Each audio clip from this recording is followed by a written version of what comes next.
এটা কি কোথায় বললো নিচে এটা কোথায় বললো নিচে কোথায় বললো নিচে ডাস্টটা নিচে তিনটা বস্তু কোথায় বললো নিচে কেন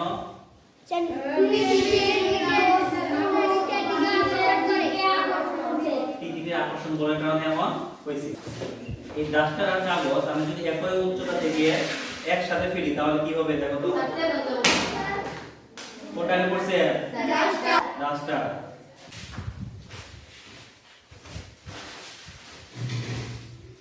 এখন দেখো আবার কোনটাকে বললো কাগজ আগে পড়ছে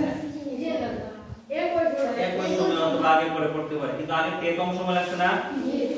কাগজ আগে যত সময় পড়ছে তাতে কম সময় পড়ছে না কেন এমন হলো বাতাসে বাধার কারণে যখন কাগজটা এমন ছিল তখন এখানে বাতাসে বাধার পরিমাণ কি ছিল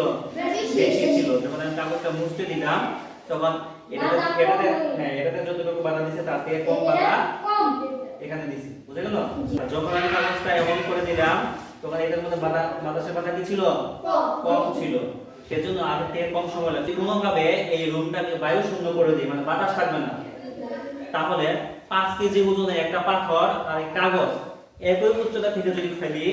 তাহলে দেখা যাচ্ছে যে একই সময়ে মাটিতে পড়বে বুঝতে পারছো তারপরে কই পড়বে নিচেই পড়বে এই যে নিচে যে পড়তেছে পৃথিবী এটা হচ্ছে পৃথিবীর আকর্ষণ বল কি পৃথিবীর আকর্ষণ বল বা মাধ্যাকর্ষণ বুঝতে পারছো তুমি আসো তো উপর দিকে লাফ দিও যাও জোরে আর জোরে দাও তুমি যত কই উপরে লাফাও তুমি কই পড়বা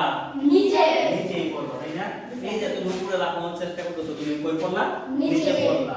কেন বললা পৃথিবীর আকর্ষণ বলের কারণে পৃথিবীর সকল বস্তুকে তার নিজের দিকে কেন্দ্রের দিকে কি আকর্ষণ বলতে বলা হয় মাধ্যাকর্ষণ মাধ্যাকর্ষণ